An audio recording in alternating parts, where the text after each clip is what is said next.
Good evening. I have in front of me my Flipper Zero and kit.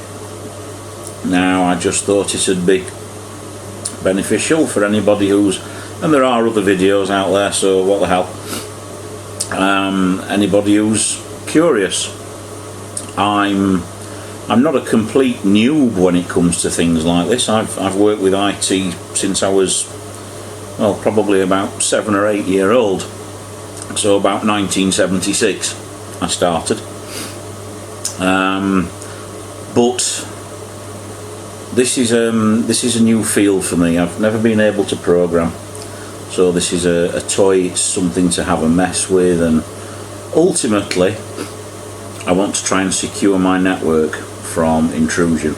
Not that anybody's going to hack my network, but I have been hacked, and I have a QNAP NAS server, and that's constantly being attacked, constantly. So it's a bit of education, it's a bit of fun, it's plenty of things. So, well, what have we got? Well, some screen protectors. I have heard that the plastic on the screens is a bit, well, it's easy to scratch if it's in your pocket against your keys, so screen protectors are pretty much of a must. And I must say, I was impressed with the packaging, but they are tiny.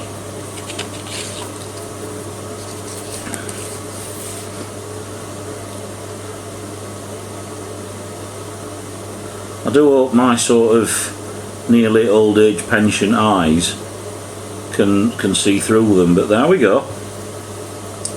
So that's the screen protectors.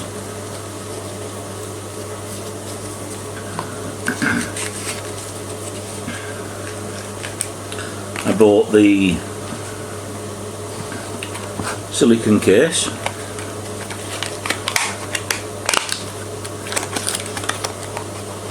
Again, probably a bit of a prerequisite. Okay, yeah, looks good. It's got the pinouts, probably silk screen printed. I have no idea what that means. I understand this is a cutout. I think it's one wire, one pin or something, and there's just a foam insert. Yeah, it amazed me how small this device actually is. I've never held one. I haven't opened these, I promise you. This is, excuse me, sort of pretty much first day on opening, other than to make sure that there was no damage. So that's the case.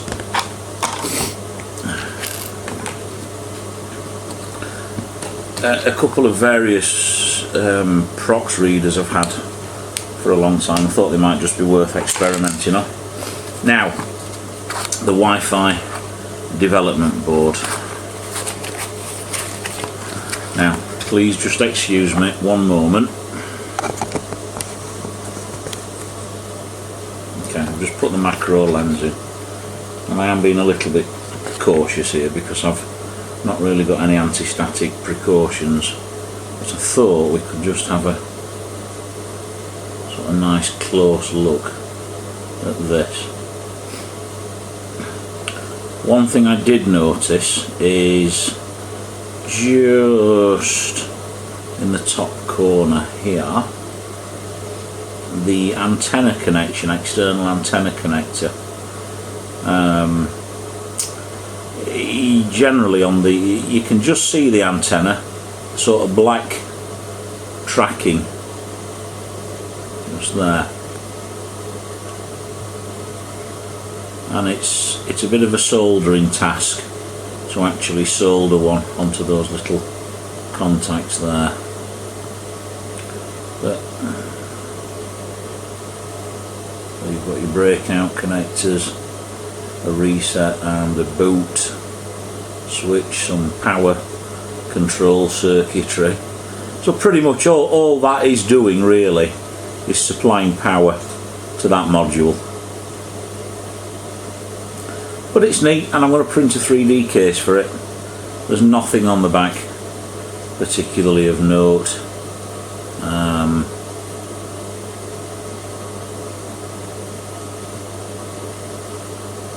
Okay, so that's that. And then finally, just remove the macro lens, the star of the show. So what have we got? Got a little sticker, maybe a little sticker, not sure. A quick start instruction manual. Okay, yeah, that's good, that's always nice. A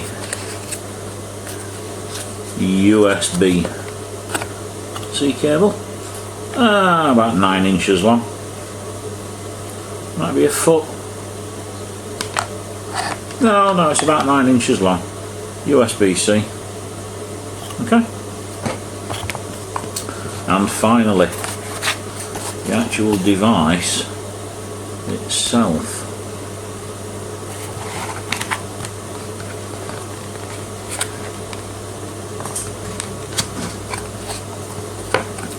It's a lot heavier than I expected, I must admit, and it feels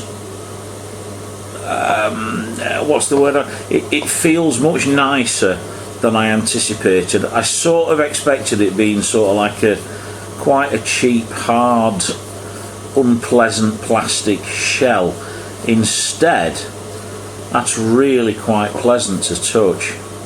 Looks nice, has a lanyard. Haven't seen a lanyard in the box, I must admit. There's a screen protector over it. It does genuinely feel. It genuinely does feel like a quality device. Yeah. I've seen a little 3D print to make a protector for these. Seeing as this will be carried in my pocket, I think I'll be printing one of those, so I'll let you know how that comes out. So, USB-C port, obviously that's the IR, and other than the GPO pins, and again they are nicely silk screen printed, they are very legible. It's a very nice case.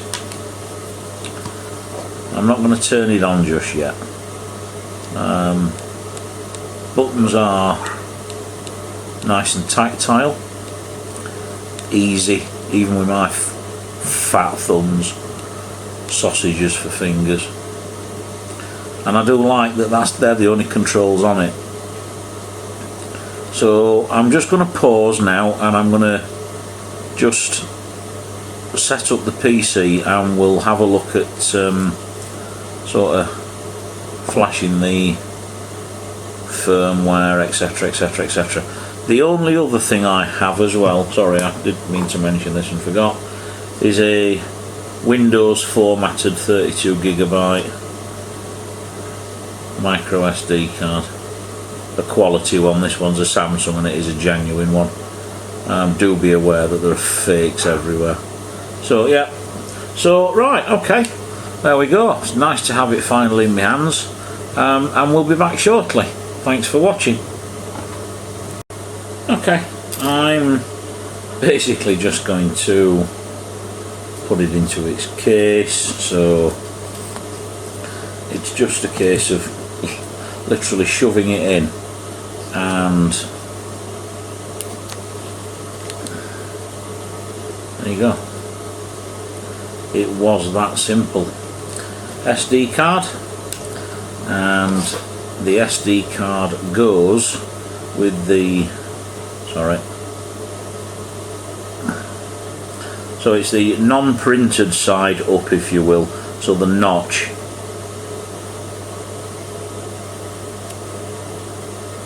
The notch on the card goes to this side. Sorry, obviously I'm doing this sort of looking in an LCD and it's upside down and back to front. So the printed side of the card goes towards the bottom of the device, and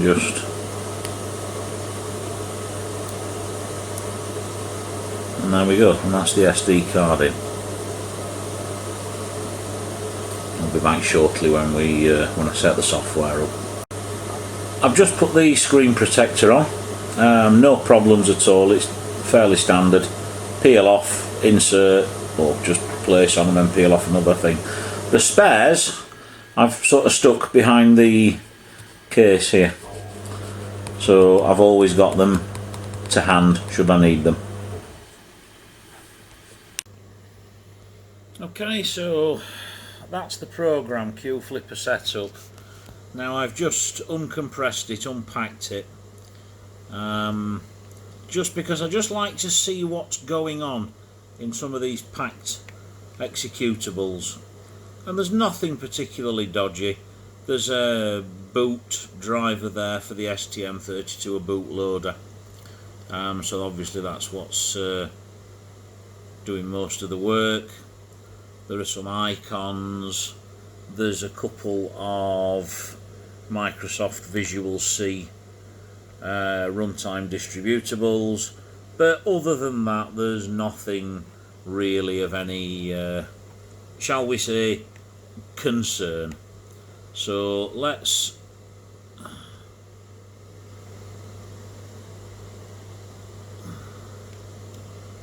do this. It's the Nullsoft NSIS installer, if you're interested and fancy just sort of decompressing it yourself.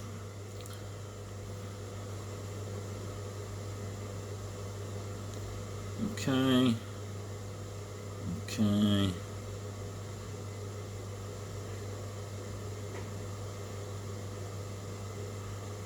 Right, so just bear with me, and I'm going to switch back to the other camera. Right, okay, unusually for me, I'm going to use the manual. I want to do this properly in the first instance before I start messing around. So, Flipper 0, okay, micro SD card, which we've done. Powering on. Now, as I say, please bear in mind, I have never, I'm sorry, it's not a very good screen there, I do apologise. I have never powered this on, genuinely. I don't even know what it says myself. Hey mate, press, which way? That one.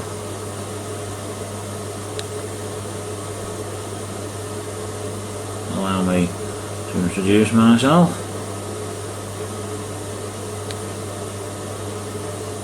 I am a cyber dolphin living in your pocket. What a ridiculous name. I wonder if you can change the name. I do bloody hope so. Good grief. I can grow smart.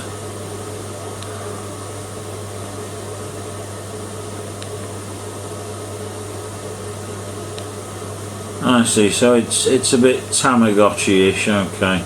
It does also tell you in the instructions as well which way to put the card in, so apologies for that. Go to something. Okay, so what's happening there then? He's just sat doing. So, okay, so his mood is happy, he's level 1. And he doesn't appear to be doing anything else particularly. Right, okay. He just said something there, I missed that. So the next thing to do apparently is update the firmware, and in order to do this it's simply download the program onto your computer. So look, I'll go and do that, I'll just set it up on the PC and then we'll flash the latest official firmware. Right, okay, let's do something with it. So this is the official firmware. So what I want to try and do is read my cat's tag.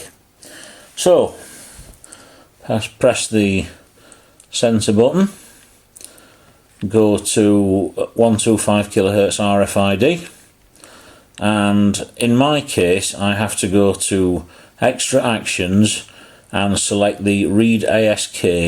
It says animal and then audit, and I can't read the rest of it. So if we go OK. Now I have had a bit of fun and games trying this, doing this, but the LED will suddenly change from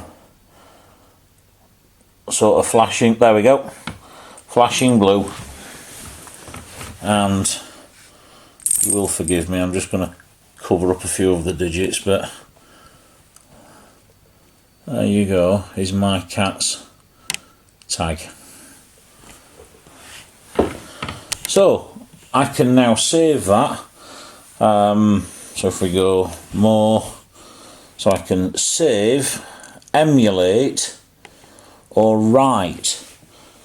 So can I, and I'm not going to do this, but could I swap tags with my other cat? That's a question. But yeah, so there we go.